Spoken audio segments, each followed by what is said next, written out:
.com।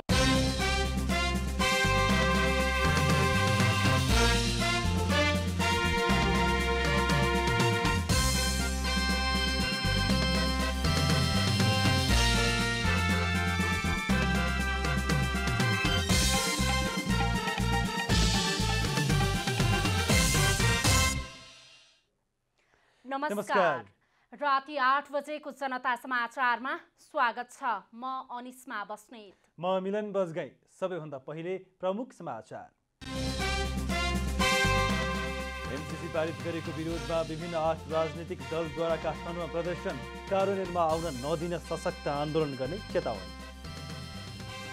नेपालमा कम्युनिस्टहरूले उत्तेजनाको राजनीति गर्ने गरेको कांग्रेस महामन्त्री थापाको आरोप। एमसीसी सम्झौतामा दोहोरो भूमिका खेलेको टिप्पणी। चिकित्सक अभावमा जिल्ला अस्पताल सल्यानको सेवा प्रभावित, कमजोर आर्थिक अवस्था भएका सेवाग्राही मारमा। पाकिस्तानको पेशावर स्थित शिया मस्जिदमा आत्मघाती आक्रमण, 30 जनाको मृत्यु, 50 जना घाइते।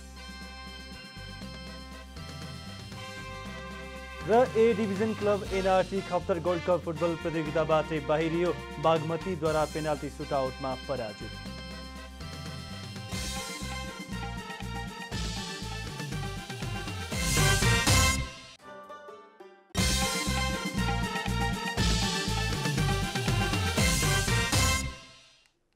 अब पूरा समाचार।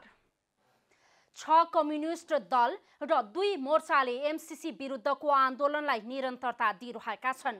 एमसीसी पास हुँदैमा जनताले त्यसलाई नबोक्ने मोर्चाको दाबी छ। शुक्रबार काठमाडौँको खुल्ला मञ्चमा आयोजित कार्यक्रममा एमसीसी सम्झौता विरुद्धको आन्दोलनमा बोल्दै कम्युनिस्ट नेता मोहन वैद्यले एमसीसी सम्झौता संसदबाट पास हुनु अर्को राष्ट्रघात भएको बताउनुभयो। एमसीसीले प्रतिक्रियावादका विरुद्ध मात्र नभई संशोधनवादका विरुद्ध समेत आन्दोलन गर्नुपर्ने पाठ सिकाएको बताउनुभयो। नेपालीमा परिवर्तनको लडाईँमा, सामाजिक रूपान्तरणको लडाईँमा प्रतिक्रियावाद मात्रै होइन, संशोधनवादका विरुद्ध पनि दृढतापूर्वक सङ्घर्ष गर्नुपर्छ भन्ने कुरा कतिलो पाठ हामीले सिकेका छौँ। फागुन 20 गतेबाट चैत 6 गतेसम्म आन्दोलनका कार्यक्रमलाई निरन्तरता दिने बताएको संयुक्त मोर्चाले एमसीसी सम्झौतामा मात्र होइन संसदीय व्यवस्थाका विरुद्धमा नै ध्रुवीकरणमा लाग्नुपर्ने विषयमा राष्ट्रवादीहरूबीच छलफल चलिरहेको बताएका छन्। माओवादी संसदीय भाषमा पहिले नै डुबिसकेको भए पनि राष्ट्रघातमा समावेश भएकाले अब उसँग कुनै तत्त्व बाँकी नभएको नेताहरूले आरोप लगाएका छन्। संसदीय व्यवस्था खारेज गर्ने अभियानसँग पनि यसलाई जोडेर लैजानुपर्छ र संसदीय व्यवस्था समेत खारेज गर्ने अभियानलाई जोडेर एमसीसी खारेज गर्ने अभियानलाई सँगसँगै हामीले लैजाउँ। अब राष्ट्रिय स्वाधीनताको लडाईँ लड्नुपर्छ। अब त्यसको निम्ति चाहिँ सारा देशभक्तहरू एकजुट हुने र देशभक्तका विरुद्ध चाहिँ जो चाहिँ एमसीसीको पक्षमा छन् तिनीहरू चाहिँ राष्ट्रघाती हुने। एकातिर राष्ट्रघाती शक्तिहरू, अर्कोतिर देशभक्त शक्तिहरू, एउटा ध्रुवीकरण, अझ यसलाई यो ध्रुवीकरणलाई बढाएर लैजाउँ। अब एउटा तपाईँहरूसँग चान्स बाँकी छ, समय बाँकी छ कि तपाईँहरूको एउटा अन्तिम प्राण तत्त्वको रूपमा बाँकी रहेको राष्ट्रिय स्वाधीनताको मुद्दा जो तपाईँहरू लगातार फलाक्दै आउनुभएको थियो, यसपल्ट माओवादी केन्द्रले गरेको राष्ट्रघातसँग तपाईँहरूले सम्बन्ध विच्छेद गर्नु भएन भने तपाईँहरूको त्यो प्राण तत्त्व पनि सकिनेछ र तपाईँ कतैको निम्ति, कुनै देशभक्तको निम्ति, कुनै जमातको निम्ति लायक हुनुहुने छैन। लामो समयबाट संसदीय व्यवस्थाका विरुद्धमा आवाज उठाउँदै आएका नेपाल कम्युनिस्ट पार्टीका महासचिव नेत्रविक्रम चन्दले संसदले यसैगरी जनताको आवाज प्रतिनिधित्व गर्न नसक्ने हो भने संसदको अधिकार खोज्नुपर्ने बताएका छन्। नेपालको परराष्ट्र नीति असंलग्न नीतिलाई विवादमा तानेर अमेरिकन साम्राज्यवादको टाङमुनि छ्याउनुको निम्ति देउवाले हत्तनपत्त अमेरिकन एलायन्सलाई समर्थन गर्न पुगेका छन्। यो सर्वथा गलत छ। यसको हामीले कन्डेम गर्नुपर्छ र विरोध गर्नुपर्छ, भन्न पर्नुपर्छ। यो नेपाली जनताको मत होइन। शेरबहादुर देउवाले जे कुरा व्यक्त गरेका छन् त्यो स्वाभिमानी नेपाली जनताको मत होइन। अझै पनि एमसीसी सम्झौतालाई खारेज नगरे नेपालले द्वन्द्वको सामना गर्नुपर्ने नेताहरूले बताएका छन्।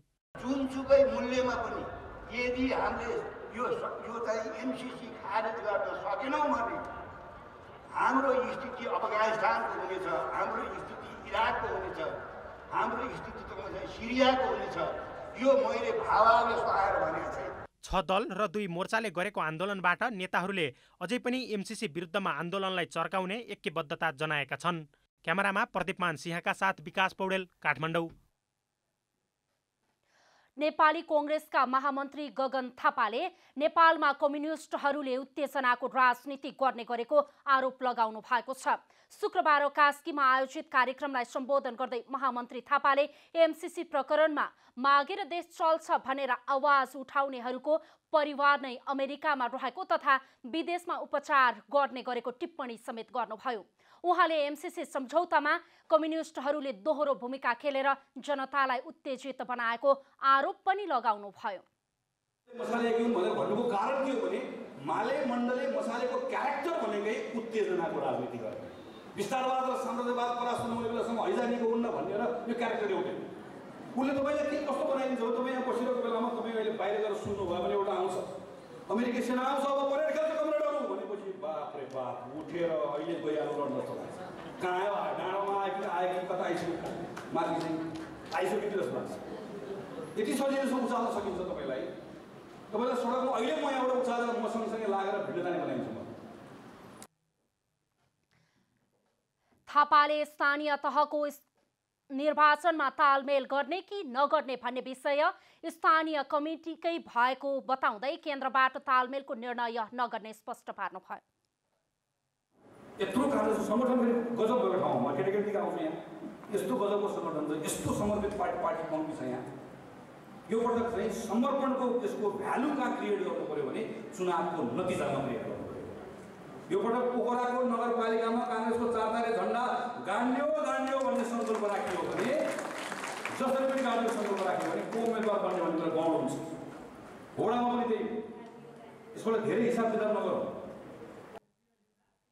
महामन्त्री थापाले संसदको अवरोध कायमै रहे मङ्सिर अघि नै संसदीय चुनाव हुन सक्ने बताउनु भयो। सत्तारूढ दल नेकपा माओवादी केन्द्रका नेताहरूले एमसीसी पार्टी महाधिवेशनको निर्णय अनुसार नै संसदबाट पारित भएको दाबी गरेका छन्। एमसीसी पारित भएपछि भने पार्टीमा केही अन्तर्विरोधहरू देखा परेको पनि स्पष्ट पारेका छन्।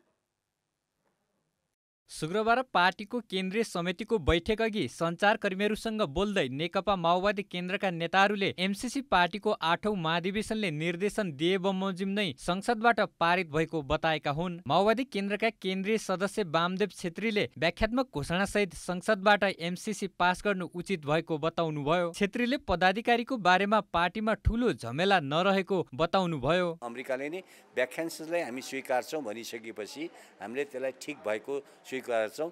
यो महाकालीको सङ्कल्प प्रस्ताव जस्तो पनि होइन, एउटा ऐन बन्छ, एउटा कानुन बन्छ, कानुनको रूपमा नै अगाडि बढ्ने कुरा हुन्छ। त्यस्तै अर्का केन्द्रीय सदस्य नारायण दाहालले सुरुमा आएको एमसीसीको ठोस र मूर्त रूप अहिलेको व्याख्यात्मक घोषणाले संशोधन गरेको जिकिर गर्नुभयो। पदाधिकारीको विषयमा भने जतिसक्दो चाँडो टुङ्गो लगाउनु पर्ने उहाँको जोड छ। अध्यक्ष बनिसक्नु भएको छ, केन्द्रीय समिति बनिसकेको छ, काम अगाडि बढिरहेको छ। पुरानो स्थायी कमिटी भनेर चाहिँ एक ढङ्गको पुरानो सिनियर नेताहरूको चाहिँ त्यो आवश्यक छलफल पनि भइरहेकै छ। गर्दा जतिसक्दो छिटो गर्दा राम्रो हुन्छ भन्ने मेरो बुझाइ हो। त्यस्तै केन्द्रीय सदस्य कुमार पौडेल र लेखनाथ दाहालले व्याख्यात्मक घोषणासहित संसदबाट पास भएको एमसीसी पार्टीको मूल्य र मान्यता बमोजिम रहेको बताउनुभयो। पार्टीको एकता र गठबन्धनको रक्षाका लागि पनि एमसीसी पारित गर्नु व्यावहारिक भएको उल्लेख गर्नुभयो। व्याख्यात्मक जुन विश्लेषण आएको छ वास्तवमा अब पार्टीले अगाडि सारेको मूल्य मान्यता र मर्ममा नै आधारित छ भन्ने लाग्छ। त्यसो हुनाले स्वाभाविक रूपमा कतिपय कुराहरू पार्टीभित्र असहमति हुन सक्छन्, चित्त नबुझ्न सक्छन्, अन्तर्पार्टी सङ्घर्षको माध्यमबाट त्यसलाई हल गर्नुपर्ने कुराहरू बाहिर गएका छन्, त्यो नहुनुपर्ने भन्ने मलाई लाग्छ। 11 बुँदे जुन घोषणापत्र छ यसले चाहिँ एउटा वे आउट दियो, एउटा प्रब्लम सिफ्ट गरेर भनौँ न। अब यसले सोल्युसनै त होइन, यो बहस भएका छन्, बुझाइमा केही चाहिँ असमानताहरू विभेदहरू देखिन्छन्। बुझाइको जुन असमानतालाई बुझाइमा एकरूपता पैदा गर्नकै निम्ति हाम्रो यो केन्द्रीय समितिको बैठक पनि अध्यक्ष प्रचण्डले आह्वान गर्नुभएको छ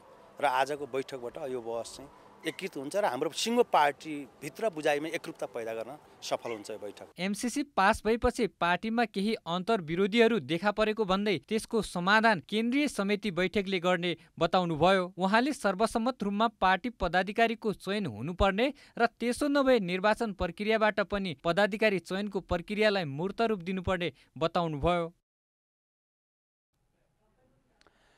राष्ट्रिय सभामा गोला प्रथाका आधारमा 4 वर्षीय कार्यकाल पूरा गरेका 20 सदस्यको विदाई गरिएको छ।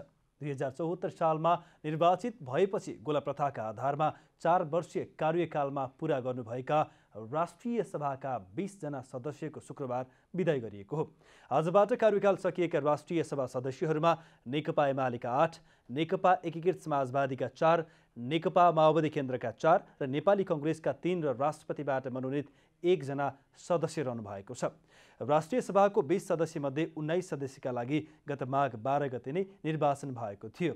उक्त निर्वाचनबाट नेपाली कङ्ग्रेसका 6, नेकपा माओवादी केन्द्रबाट 5, नेकपा एकीकृत समाजवादीका 5, नेकपा एमालेका 1, जसपाका 1 र राष्ट्रिय जनमोर्चाका 1 सदस्य निर्वाचित हुनुभएको हो। मनोनित 1 सदस्य भने मन्त्री परिषदको सिफारिसमा राष्ट्रपति विद्यादेवी भण्डारीले नियुक्त गर्नुहुनेछ र नवनिर्वाचित सदस्यहरूलाई शनिबार राष्ट्रिय सभाका अध्यक्ष गणेश प्रसाद तिमिलसिनाले शपथ ग्रहण गराउने संसद सचिवालयले जनाएको छ। कुनै समय जटिल खालका शल्यक्रिया सफल गरेको सल्यान अस्पतालमा अहिले चिकित्सकको अभावमा सेवा प्रभावित बनेको छ। रुकुम, रोल्पा लगायत जिल्लाका बिरामी समेत आउने जिल्ला अस्पताल सल्यानमा चिकित्सककै अभाव हुँदा सर्वसाधारणले शास्ति पाएका छन्। 8 जना दरबन्दी रहेको सल्यान अस्पतालमा अहिले 1 जना डाक्टरको भरमा मात्रै सञ्चालन भइरहेको छ। बिरामीको चाप अत्याधिक हुने र 1 जना डाक्टरलाई भ्याइ नभ्याइ हुने भएकाले जटिल प्रकृतिका समस्याहरू रिफर हुन थालेका छन्। यसको प्रत्यक्ष मारमा कमजोर आर्थिक अवस्था भएका सेवाग्राही परेका छन्। यहाँ जिल्ला अस्पताल सुत्केरी हुन भनेर आएको, यहाँ आइसकेपछि डाक्टर 1 जना मात्रै हुनुहुँदो रहेछ। 1 जनाले म यसरी अप्ठ्यारो भयो भने एक्लैले भ्याउन सक्दिनँ, के गर्नुहुन्छ भन्ने कुराहरू गर्नुभयो। यति बेला सबैको चासो र चिन्ताको विषय बनेको जिल्ला अस्पताल सल्यानमा केही महिना अघिसम्मको जस्तो अवस्था छैन। जिल्ला अस्पतालमा आएका स्वास्थ्यकर्मीले छोटो समयमै विभिन्न बहानामा काम छाडेर जान थालेपछि अस्पतालको सेवा झनै प्रभावित बनेको छ। हस्पिटल चलाउँदाखेरि ओपिडी पनि चलाउनु पर्यो, इमर्जेन्सी पनि चलाउनु पर्यो, वार्ड पनि चलाउनु पर्यो, लेबर पनि चलाउनु पर्यो, अपरेसन पनि गर्नु पर्यो। अब एक्लैले कहाँ भ्याउने भन्ने कुरो हुन्छ। अप्ठ्यारो त धेरै नै अप्ठ्यारो परिसक्यो। डाक्टरको अभावका कारण बिरामीहरू शास्ति भोग्न बाध्य छन्, तर आफूहरूले चाहेर पनि केही गर्न नसक्ने अवस्था रहेको अस्पतालको भनाइ छ। कार्यालयका निमित्त व्यवस्थापक दशरथ श्रेष्ठले डाक्टरको तत्काल पदपूर्ति गर्न प्रदेश सरकारलाई पटक पटक अनुरोध गरेको प्रतिक्रिया दिनुभयो। हामीमा चाहिँ अहिले अस्पतालमा चाहिँ डाक्टर चाहिँ कमी भएको छ, जसको कारणले गर्दा हामीले अब अन्य सेवाहरू दिन सकेका छैनौँ। ओपिडी पनि राम्रोसँग सञ्चालन गर्नलाई गाह्रो भएको अवस्था हो र यसको लागि हामीले तुरन्तै चाहिँ अब हाम्रो सामाजिक विकास मन्त्रालयबाट चाहिँ अब डाक्टर पठाइदिनु पर्ने पहल गरेका छौँ। हरेक क्षेत्रबाट चाहिँ हामीले चाहिँ दबाब दिएकै छौँ। नेपालको संविधानले आधारभूत स्वास्थ्य सेवालाई प्रत्येक नागरिकको मौलिक हकको रूपमा स्थापित गरेको छ, तर सल्यानमा भने स्वास्थ्यप्रति कसैको चासो गएको देखिँदैन। सल्यान अस्पतालमा मात्र होइन, जिल्लाका अन्य प्राथमिक स्वास्थ्य केन्द्रमा समेत दरबन्दी अनुसारका चिकित्सकहरू बस्ने गरेका छैनन्। जिल्लाका विभिन्न स्थानमा स्वास्थ्य संरचनाको भौतिक निर्माणको होडबाजी चले पनि भएका संरचनामा आवश्यक जनशक्तिको व्यवस्था गर्न आवश्यक छ। सल्यानबाट मीना बुढाथोकीको रिपोर्ट। जनता समाचारमा अब छोटो विश्राम।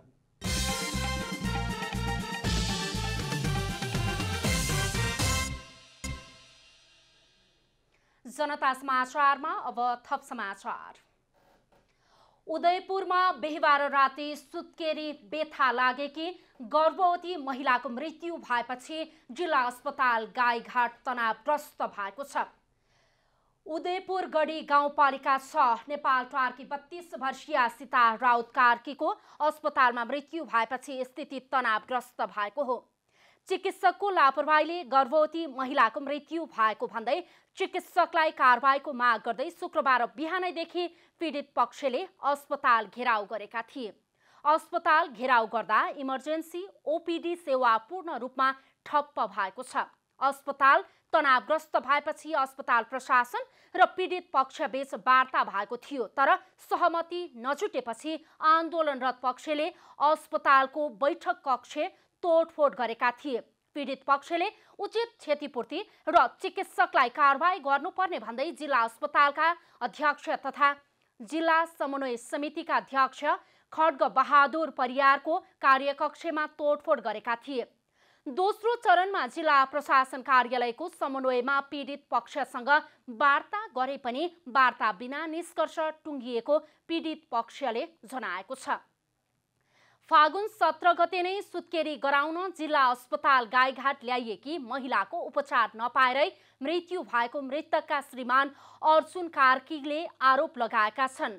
जिल्ला अस्पतालका डाक्टरले 17 गतेदेखि नै नर्मल डेलिभरी हुन्छ भन्दै राखेकोमा अन्ततः बिहीबार राति श्रीमतीको उपचार नै नपाएर मृत्यु भएको कार्कीको आरोप छ। जिल्ला निर्वाचन कार्यालय घेराउ गर्न पुगेका जनमत पार्टी कार्यकर्तामाथि प्रहरीले शुक्रबार लाठी चार्ज गरेको छ। लाठी चार्जबाट आधा दर्जन कार्यकर्ता सामान्य घाइते भएका छन्। स्थानीय तहको निर्वाचन अघि किसानहरूले उठाएका मागहरू सम्बोधन हुनुपर्ने र साना राजनीतिक दलहरूलाई चुनाव चिन्ह प्रदान गर्नुपर्ने माग गर्दै उनीहरूले नारा जुलुस गर्दै निर्वाचन कार्यालय सप्तरी पुगेका थिए। सम्बोधन होस् एउटा त्यो पनि अर्को जुन साना राजनीतिक दलहरूको लागि जुन एउटा विभेदकारी नियमहरू संविधानमा जुन जटिलता आएको छ चुनाव चिन्हको बारेमा र यसले गर्दा नेपालको लोकतन्त्र नै खतरामा पर्ने जुन अवस्था आइरहेको छ त्यसको लागि पनि हामीहरू यहाँ धरना कार्यक्रम राखेका छौँ। प्रदर्शनपछि जनमत पार्टी कार्यकर्ताहरू निर्वाचन कार्यालयको पूर्वतर्फ सडकमै धरना बसेका छन्।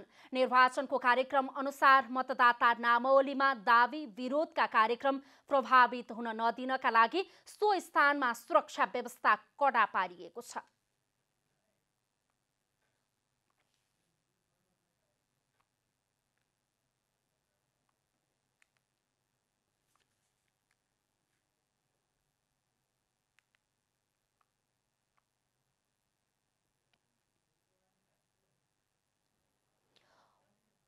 पछिल्लो समय नेपाली पुँजी बजारमा सर्वसाधारणको उत्साहजनक प्रवेशले यो क्षेत्रको महत्त्व थप बढेको छ। लगानीकर्ताको आकर्षण बढेसँगै पुँजी बजारलाई सुधारोन्मुख बनाएर लैजाने र सर्वसाधारणको लगानीको सुरक्षा गर्ने चुनौती पनि उत्तिकै छ। पुँजी बजार नियामक निकायहरूले पुँजी बजारमा बढेको आकर्षणले यो क्षेत्रको सम्भावना निकै बढेको बताउँछन्। फागुनसम्मको पछिल्लो तथ्याङ्क अनुसार मुलुकभर डिम्याट खाता खोल्नेको संख्या 50 लाख नागेको छ।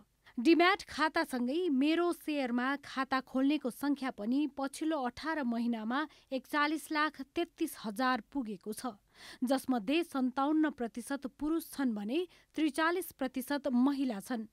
लगानीकर्ताहरूको यो क्षेत्रप्रतिको विश्वास बढ्दै जाँदा पुँजी बजारलाई प्रविधि मैत्री, पारदर्शी र भरपर्दो बनाउने चुनौती पनि थपिएको छ। सन् 2022 को डिसेम्बरसम्म यो सबै प्याकेजै कम्प्लिट हुन्छ अनि मेरो सेयरलाई पनि थप भोलि 50 लाख 60 लाखलाई धान्ने गरिकन हाम्रो त्यो इन्जिनियरिङ रिइन्जिनियरिङ गरेर त्यो कामहरू पनि हामीले गरिराखेका छौँ। सँगसँगै अब हामीले यो डाटाको सुरक्षा, जनताको सम्पत्तिको सुरक्षा गर्नुपर्छ भन्ने कुरामा हामी गम्भीर छौँ। त्यही सन्दर्भमा अहिले हामीले डाटा सेन्टर चाहिँ जिआइडिसीमा राखेका छौँ एउटा। अब यो 2-4 महिनाभित्रमा हामीले डाटा सेन्टर अर्को थप चाहिँ हेटौँडामा राख्ने गरिकन प्लान गरिरहेका छौँ, तयारी गरिराखेका छौँ। त्यस्तै नेपाली बजारको आवश्यकतालाई नेप्सेले पूरा गर्न सफल नभएको भन्दै पुँजी बजारमा नयाँ स्टक एक्सचेन्ज आउनुपर्ने लगानीकर्ताहरूको माग बढिरहेको छ। यद्यपि पुँजी बजार नियमन गर्ने एकमात्र निकाय नेप्सेको भने अहिले नै अन्य स्टक एक्सचेन्ज आवश्यक नरहेको प्रतिक्रिया छ। मैले स्टक एक्सचेन्ज आउनुपर्छ भने होइन, त्यहाँ चाहिँ के भन्दा हामी चाहिँ अब अहिले बजारको आवश्यकता के हो, अहिले चाहिँ हाम्रो क्लाइन्टको आवश्यकता के हो, त्यसलाई चाहिँ हामी पुरा गर्न चाहिँ सक्षम हुनुपर्छ, त्यसमा चाहिँ लाग्नुपर्छ भन्ने कुराहरू चाहिँ नै मेरो अब त्यो भएन भने अरू विकल्पमा पनि जान सक्ला भन्ने चाहिँ अवस्था हो। पुँजी बजारमा प्रदेशगत हिसाबले डिम्याट खाता खोल्नेको संख्या बागमती प्रदेशमा सबैभन्दा अगाडि छ भने कर्णाली प्रदेशमा 6%ले मात्र खाता खोलेका छन्। दूर दराजसम्म शेयर बजारबारे अझै शिक्षा पुग्न सकेको छैन। यो अब इन्फर्मेसन सेन्सिटिभ मार्केट हो, अनि बजारमा जति धेरै नोइज भयो त्यति धेरै कन्फ्युजन क्रिएट हुन्छ। नोइजलाई क्लियरिफाई गर्नुपर्ने हुन्छ। त्यसको लागि हामीले अवेरनेस प्रोग्रामहरू राख्नुपर्छ। अवेरनेस प्रोग्राम राख्नको लागि नेप्सेले अहिलेसम्म पहुँच गरेको चाहिँ इन्भेस्टर अवेरनेस प्रोग्राम भनेर हामी बाहिर काठमाडौँभन्दा बाहिर जान्छौँ नर्मली, र काठमाडौँ बाहिर स्कुलहरू कलेजहरूमा पनि जान्छौँ। नेपाल स्टक एक्सचेन्ज, धितोपत्र बोर्ड र CDSC जस्ता नियमनकारी निकायले पुँजी बजारलाई विस्तार गर्न प्रविधि मैत्री, पारदर्शी, व्यवस्थित र मर्यादित बनाउन सके यो बजार थप फराकिलो बन्नेछ। पुँजी बजार विस्तार भए लगानी बढ्न गई अर्थतन्त्र थप चलायमान बनाउन मद्दत पुग्नेमा दुई मत छैन। क्यामेरामा JP श्रेष्ठका साथमा रूपा घिमिरे, काठमाडौँ। प्रेस काउन्सिल नेपालले पत्रकार आचार संहिता प्रतिकूल सामग्री सम्प्रेषण नगर्न सम्पूर्ण सञ्चार जगतलाई आग्रह गरेको छ। शुक्रबार प्रेस काउन्सिल नेपालले प्रेस विज्ञप्ति जारी गर्दै पत्रकार आचार संहिता प्रतिकूल सामग्री सम्प्रेषण नगर्न सम्पूर्ण सञ्चार जगतलाई आग्रह गरेको हो। प्रेस काउन्सिल नेपालका अध्यक्ष बालकृष्ण बस्नेतले पछिल्लो समय एक अभिनेता र एक गायिकाका विषयमा विभिन्न सञ्चार माध्यम एवं सामाजिक सञ्जाल युट्युबबाट सम्प्रेषण भएका सामग्रीहरूप्रति प्रेस काउन्सिल नेपालको गम्भीर ध्यानाकर्षण भएको बताउनुभयो। उहाँले आचार संहिता प्रतिकूल सामग्री सम्प्रेषण गर्ने 22 अनलाइन मिडियालाई सचेत गराइएको, दर्ता र सूचीकरण नभएका 10 वेब पोर्टलहरूलाई नेपालभित्र सम्प्रेषण हुन नसक्ने व्यवस्थाका लागि नेपाल दूरसञ्चार प्राधिकरणमा पत्राचार भएको र कुनै मिडिया अन्तर्गत आबद्ध नभएका 16 युट्युब च्यानललाई अनुसन्धान गरी आवश्यक कारवाही गर्न नेपाल प्रहरी साइबर ब्युरोमा सिफारिस गरिएको पनि जानकारी दिनुभयो। सामग्रीहरू प्रसारण भए ती चाहिँ गैर कानुनी नै छन्। कानुन नेपालको प्रचलित कानुन र पत्रकार आचार संहिता बाहिर गई त्यस्ता सामग्री प्रसारण गरेको हुनाले त्यसलाई रोक लगाउनको लागि चाहिँ पहिलेदेखि नै हामीले फोन त गर्दै आएको थियौँ, फोन गरेर उनीहरूको ध्यानाकर्षण त गराएकै थियौँ। आज चाहिँ केही अनलाइनलाई बन्द गर्नको लागि सिफारिस पनि गरेका छौँ, सचेत पनि गराएका छौँ र त्यस्ता युट्युब च्यानलहरूलाई कानुनअनुसार कारवाही गर्नको लागि सम्बन्धित निकायलाई हामीले पत्राचार पनि गरेका छौँ। अध्यक्ष बस्नेतले अनलाइन टिभी, सामाजिक सञ्जाल विशेष गरी युट्युब च्यानलहरूमा सम्प्रेषित सामग्रीबारे प्रेस काउन्सिल नेपालमा उजुरी र गुनासाहरू बढिरहेका सन्दर्भमा यसको नियमन र व्यवस्थापनका निमित्त सुझाव दिनका लागि एक कार्यदल गठन भई कार्य भइरहेको पनि बताउनुभयो। नेपाल फर्मा एक्सपोको 8औं संस्करण आगामी वैशाख 9 गतेदेखि हुने भएको छ। नेपाल औषधि उत्पादक सङ्घले शुक्रबार काठमाडौँमा पत्रकार सम्मेलन गरेर आगामी वैशाख 9 गतेदेखि 11 गतेसम्म चितवन एक्सपो सेन्टर भरतपुरमा फर्मा एक्सपोको 8औं संस्करण गर्न लागेको जानकारी दिएको हो। नेपालमा औषधि उत्पादन क्षेत्रले अँगाल्दै आएका ज्ञान तथा प्रविधिको विस्तार गर्ने अभियानसहित हुन लागेको एक्सपोमा औषधि उत्पादनसँग सम्बन्धित 100वटा कम्पनीले स्टल राख्ने सङ्घले जनाएको छ। एक्सपोमा 160 स्टल रहनेछन्। औषधि क्षेत्रमा नयाँ प्रविधिको खोज गरिरहेका विभिन्न 120वटा बहुराष्ट्रिय कम्पनी र 40वटा नेपाली औषधि उद्योगहरू समेत एक्सपोमा भाग लिनेछन्। एक्सपोमा विभिन्न विषयमा टेक्निकल सेमिनारहरू हुनेछन् भने सञ्चार माध्यमको सहजताको लागि मिडिया सेन्टरको व्यवस्था गरिनेछ। सङ्घले प्रत्येक 2 वर्षमा फर्मा एक्सपो गर्दै आए पनि कोभिड-19 महामारीका कारण गत वर्षको एक्सपो स्थगित गरिएको थियो। काठमाडौँ महानगरपालिकाका प्रमुख विद्यासुन्दर साक्यले काठमाडौँको ऐतिहासिक तथा पुरातात्विक महत्त्वका सम्पदाहरूको संरक्षणमा सङ्घीय सरकारले चासो नदिएको गुनासो गर्नुभएको छ। साक्यले सम्पदाहरूको संरक्षण गर्ने दायित्व सङ्घीय सरकारको भए पनि सोही अनुसार काम नगरेको बताउनु भएको हो। शुक्रबार काठमाडौँको भोटाहिटी स्थित अन्नपूर्ण मन्दिरको आँगन घर पुनर्निर्माण कार्यको शिलान्यास गर्दै उहाँले सङ्घीय सरकारले सहयोग नगरे पनि काठमाडौँ महानगरपालिकाले सबै सम्पदाहरूको पुनर्निर्माणको कामलाई अघि बढाएको दाबी गर्नुभयो। त्यो गुठियाहरूले अहिले संरक्षण गर्न नसकिरहेको अवस्थामा राज्यको उपस्थिति त्यहाँ हुनुपर्छ। राज्यले संरक्षण गरिने हो तर सञ्चालन र व्यवस्थापन गर्ने गुठियारलाई दिने हाम्रो नीति हो।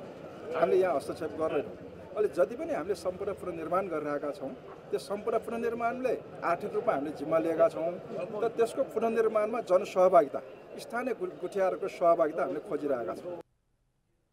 अन्नपूर्ण मन्दिरको आँगन घर पुनर्निर्माणका लागि काठमाडौँ महानगरपालिकाले 76,11,000 आर्थिक सहयोग उपलब्ध गराएको छ, जसअनुसार पहिलो किस्ता बापत 25,11,000 निकासा भएको र यसको पुनर्निर्माणको कामको पनि शुभारम्भ गरिएको पुनर्निर्माण समितिका सचिव तीर्थ महर्जनले जानकारी दिनुभयो। महानगरपालिकाले सम्पदा पर्यटन सम्पदा विभागले चाहिँ जम्मा टोटल हाम्रो 76,11,000 को बजेट चाहिँ छुट्याएको छ।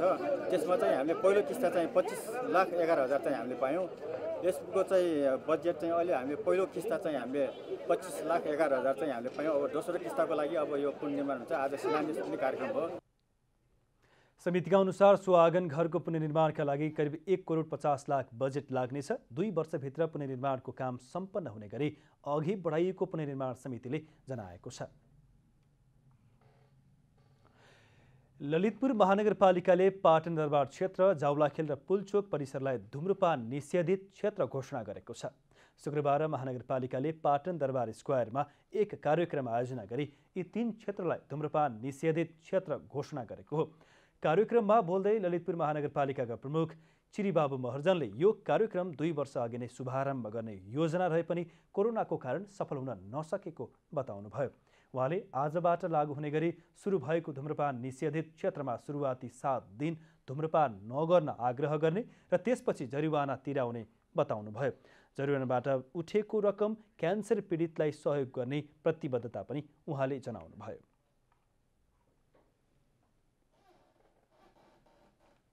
हामीले ग्रेस पिरियडको रूपमा राखौँ अनि त्यो पछि चाहिँ सम्भवतः हामीले 100 रुपियाँ जरिवाना गर्ने कि त्यो पैसा पनि हामीले सम्भवतः हामीले चाहिँ क्यान्सर रिलिफ सोसाइटीलाई नै दिउँला। प्रमुख महर्जनले सरकारले विभिन्न कानुन तर्जुमा गरे पनि कार्यान्वयन नगरेको दावी गर्दै महानगरपालिकाले भने लापरवाही नगरी कार्यक्रम सफल बनाउने प्रतिबद्धता जनाउनुभयो। अब आर्थिक समाचार।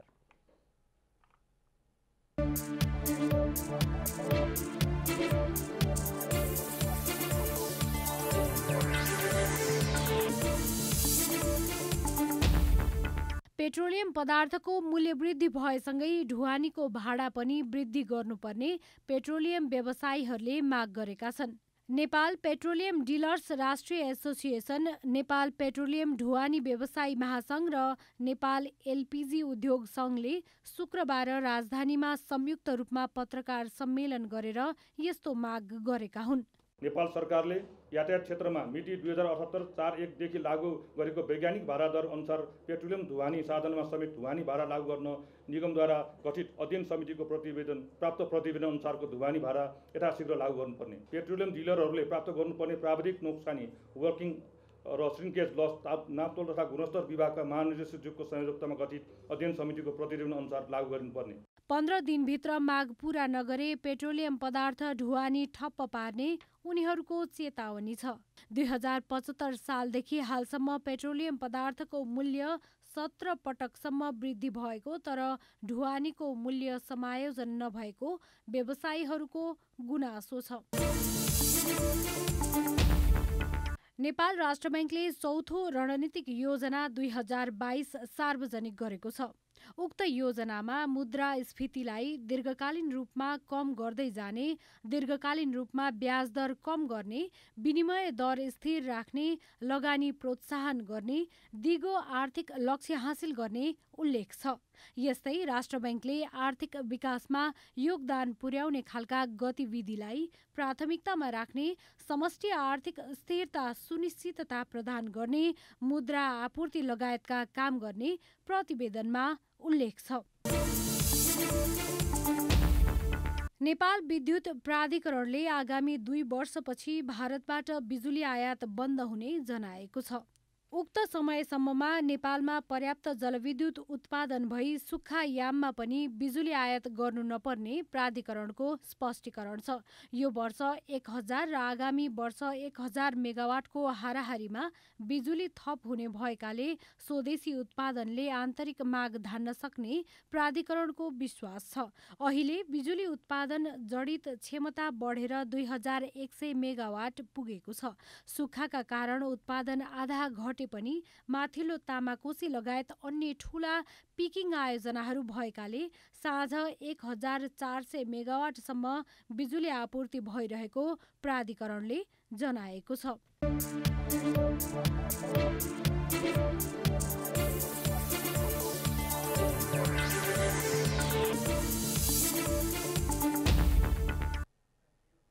जनता समाचारमा छोटो विश्राम।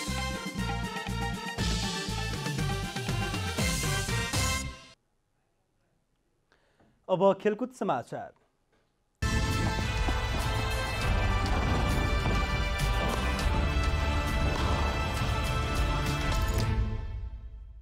चीनमा हुने 19औं एसियाली खेलकुदमा नेपालबाट 14 खेलको सहभागिता उचित हुने राष्ट्रिय खेलकुद परिषद राखेपद्वारा गठित हाई पर्फर्मेन्स कमिटीले सुझाव दिएको छ। चीनको हाङझोङमा हुने 19औं एसियाली खेलकुद प्रतियोगितामा नेपालबाट 14 खेलको सहभागिता उचित हुने राष्ट्रिय खेलकुद परिषदका तालिम तथा प्रशिक्षक विभाग प्रमुख अर्जुन बहादुर विक संयोजकत्वको कमिटीले निमित्त सदस्य सचिव कुलबहादुर थापालाई प्रतिवेदन बुझाएको हो।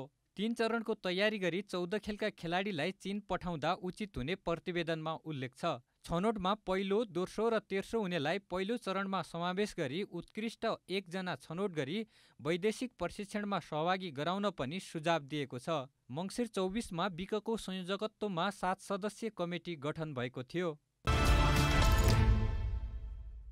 ए division club New Road team NRT धनगढीमा जारी सर्वाधिक धनराशिको 5औं मुख्यमन्त्री Sudurpashchim Khaptad gold cup football प्रतियोगिताबाट बाहिरिएको छ। धनगढी रङ्गशालामा शुक्रबार बागमती युथ क्लबसँग पेनाल्टी सुटआउटमा 4-3 गोल अन्तरले पराजित भएपछि एनआरटी बाहिरिएको हो। प्रतिस्पर्धात्मक बनेको खेलको निर्धारित समय 2-2 गोलको बराबरी भएपछि खेल पेनाल्टी सुटआउटमा गएको थियो। पेनाल्टी अघि एनआरटीले 2 गोलको अग्रता जोगाउन सकेन, जसको कारण एनआरटी पहिलो खेलबाटै बाहिरिन बाध्य भयो। शहीद स्मारक बी डिभिजन अन्तर्गत मध्यपुर युथ एसोसिएसनले विजयी सुरुवात गरेको छ।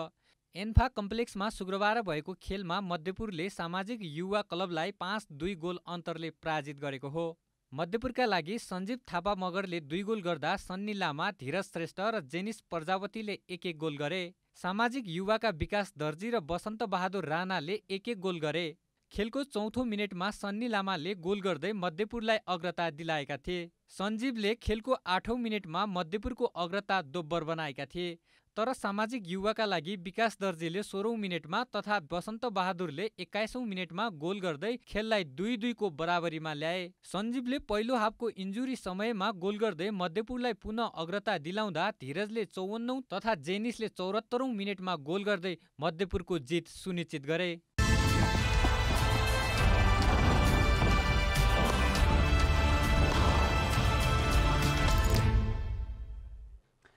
अब मौसम समाचार।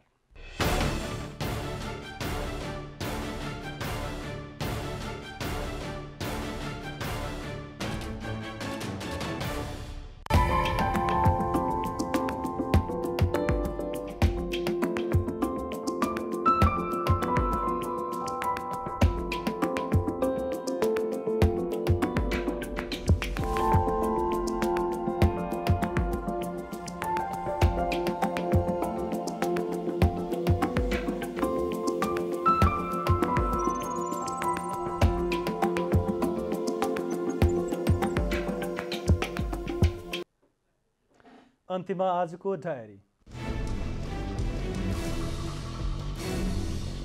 2074 सालमा निर्वाचित भएपछि गोला प्रथाका आधारमा 4 वर्षीय कार्यकाल पूरा गर्नुभएका राष्ट्रिय सभाका 20 जना सदस्यको शुक्रबार विदाई गरिएको छ।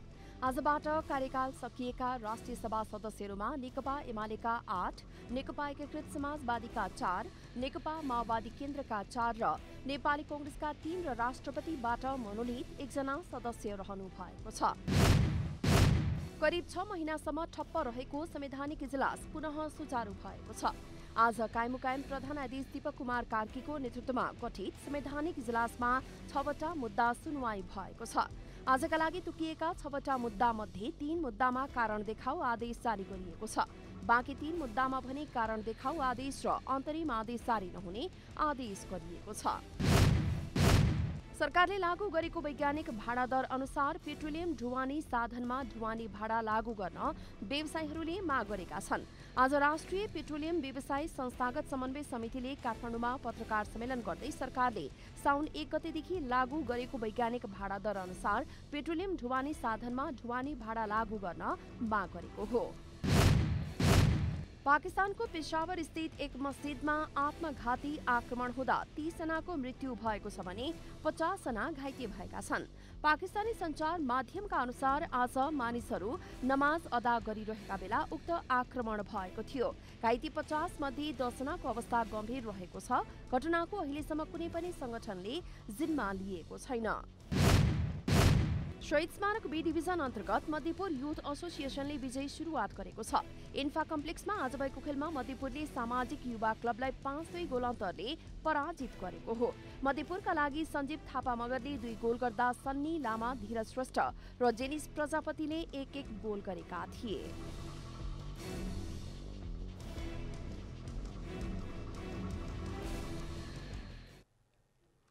जनता समाचार अहिलेलाई यति नै।